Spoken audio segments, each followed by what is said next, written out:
그러면 사람이 회개하는 방법에 대해서 성경은 구체적으로 어떻게 말씀하고 계실까요? 구약에서는 사람이 죄를 지으면 그 대가로 속죄 제물의 피가 요구되었습니다. 왜냐하면 죄의 삭은 사망이기 때문이죠. 제사를 드리기 전에 죄를 범한 사람은 속죄 제물에게 안수하여서 죄를 전가시켰는데, 이러한 행동은 희생되는 것을 의미했습니다. 하지만 시간이 지날수록 사람들은 이러한 제사마저 형식적으로 드리기 시작했고, 실제 그들의 삶은 여전히 죄에서 돌이키지 않고 하나님으로부터 더욱더 멀어져 갔죠. 신약에서는 예수님께서 공식적으로 사역하시기 전에 침례 요한이 먼저 등장했습니다. 침례 요한의 사명은 예수님께서 메시아 사역을 시작하시기 전에 침례를 통하여 백성을 회개시켜서 준비시키는 거였죠. 침례는 물 아래로 들어갔다가 물 위로 다시 나오는 정결의식인데, 죄에 대해서는 죽고 의에 대해서는 다시 살게 된다는 상징적인 의미를 가지고 있었습니다. 침례를 받으러 온 무리들에게 요한은 회개에 합당한 열매를 맺으라고 경고합니다. 그럼 회개에 합당한 열매를 맺으려면 어떻게 해야 할까요? 다 같이 누가복음 3장 10절에서 14절 말씀을 읽겠습니다. 무리가 물어 이르되 그러면 우리가 무엇을 하리이까? 대답하여 이르되 옷 2벌 있는 자는 옷 없는 자에게 나눠줄 것이요 먹을 것이 있는 자도 그렇게 할 것이니라 하고, 세리들도 침례를 받고자 하여 와서 이르되 선생이여 우리는 무엇을 하리이까 하며 이르되 부과된 것 외에는 거두지 말라 하고, 군인들도 물어 이르되 우리는 무엇을 하리이까 하니 이르되 사람에게서 강탈하지 말며 거짓으로 고발하지 말고 받는 급료를 족한 줄로 알라 하니라. 회개했으면 계명대로 꼭 필요한 것 외에는 이웃과 나누고 더 가지려고 욕심내지 말고 자족하라는 것이죠. 한마디로 요약하면 이웃사랑의 계명을 실천하라라고 할 수 있습니다. 탐내지 말라는 계명을 어겨서 죄를 지은 사람이 회개했으면 다시 그 죄를 짓지 않는 것이 회개에 합당한 좋은 열매란 것입니다. 만일 그렇지 않으면 어떻게 된다는 말인가요? 다 같이 누가복음 3장 9절 말씀을 읽겠습니다. 이미 도끼가 나무 뿌리에 놓였으니 좋은 열매 맺지 아니하는 나무마다 찍혀 불에 던져지리라. 이것은 바로 메시아이신 예수님께서 심판주로 오셨을 때 행하실 불심판을 의미하는데요. 한마디로 지옥불에 던져진다는 말씀이죠. 그럼 마태복음 3장 11절에서 성령으로 침례를 베푸신다는 말씀은 어떤 뜻일까요? 다 같이 요한복음 16장 13절 말씀을 읽겠습니다. 그러나 진리의 성령이 오시면 그가 너희를 모든 진리 가운데로 인도하시리니 그가 스스로 말하지 않고 오직 들은 것을 말하며 장래 일을 너희에게 알리시리라. 신약시대에는 회개를 위해서 더 이상 동물 제물의 피를 바치는 제사가 필요치 않게 된 것은 바로 영원하신 대제사장이신 예수 그리스도께서 직접 영원한 속죄 제물이 되셨기 때문이죠. 성령은 그리스도의 영입니다.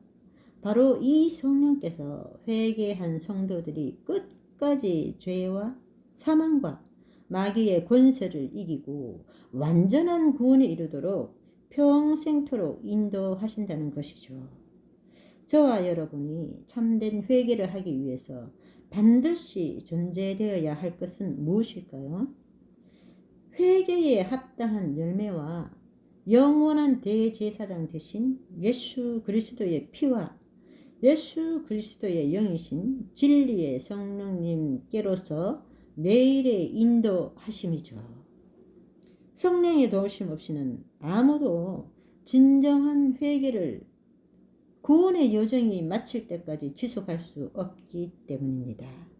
다 같이 로마서 8장 26절 27절 말씀을 읽어 보겠습니다. 이와 같이 성령도 우리의 연약함을 도우시나니 우리는 마땅히 기도할 바를 알지 못하나 오직 성령이 말할 수 없는 탄식으로 우리를 위하여 친히 간구하시느니라. 마음을 살피시는 이가 성령의 생각을 아시나니 이는 성령이 하나님의 뜻대로 성도를 위하여 간구하심이니라. 그럼 회개 기도는 어떻게 해야 할까요? 성경에 등장하는 가장 모범적인 사례는 시편 51편, 바로 밧세바를 범한 죄에 대한 다윗의 회개 기도입니다. 만약 여러분이 회개를 하려고 해도 어떻게 하는지 모르겠고 또 회개가 잘 되지 않아서 힘들다고 느껴지신다면 하루 종일 또는 1년 내내 시편 51편을 깊이 묵상하시기를 권면드립니다. 다 같이 시편 51편 3절을 읽겠습니다. 무릇 나는 내 죄가를 아오니 내 죄가 항상 내 앞에 있나이다. 다윗은 자신의 죄가 지적당했을 때 아담과 하와처럼 핑계를 대거나 가인처럼 감추려 하거나 속이거나 삥 둘러서 말하지 않았습니다.